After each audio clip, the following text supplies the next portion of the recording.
Road पे accident होता है तो उसके ऊपर सर पे नहीं लिखा होता कि वो भारतीय जनता पार्टी का नेता है या भारतीय जनता पार्टी का वोटर है।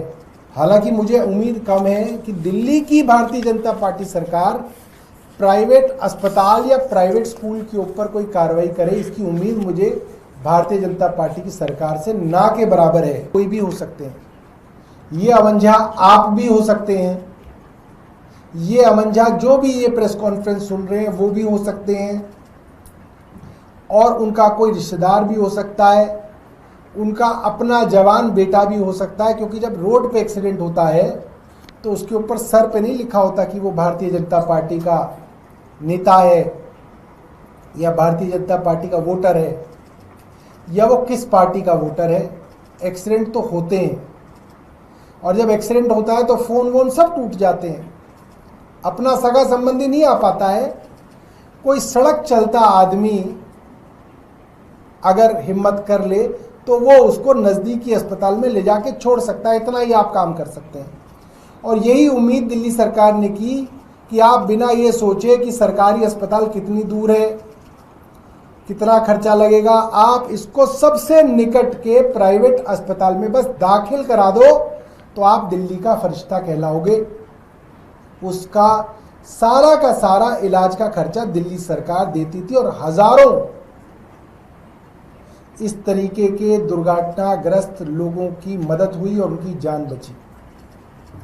और ये बड़े शर्म की बात है कि दिल्ली सरकार ने ये स्कीम बंद कर दी और इसकी वजह से इन 3 अस्पतालों ने इसको नहीं देखा और ये आदमी 26 साल का अमंझा गुजर गया। क्या होगा उसके परिवार में, माँ बाप होंगे, बीवी बच्चे होंगे, मुझे जानकारी नहीं है, मगर जो भी होगा कुछ अच्छा नहीं होगा किसी परिवार के लिए।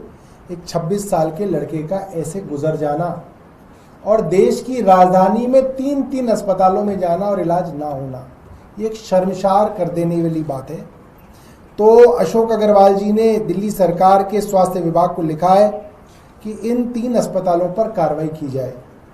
हालांकि मुझे उम्मीद कम है कि दिल्ली की भारतीय जनता पार्टी सरकार प्राइवेट अस्पताल या प्राइवेट स्कूल के ऊपर कोई कार्रवाई करे, इसकी उम्मीद मुझे भारतीय जनता पार्टी की सरकार से ना के बराबर है।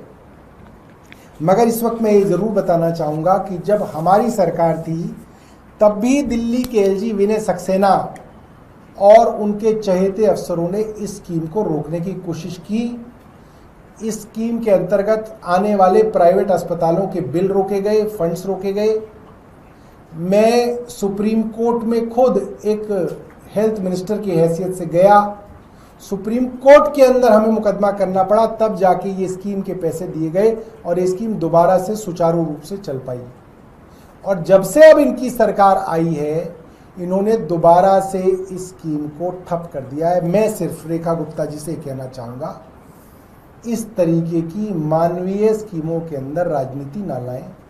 ये बहुत घटिया संकेत है कि आप इस तरीके की स्कीमों को भी घटिया और छोटी राजनीति के चलते रोक रहे हैं।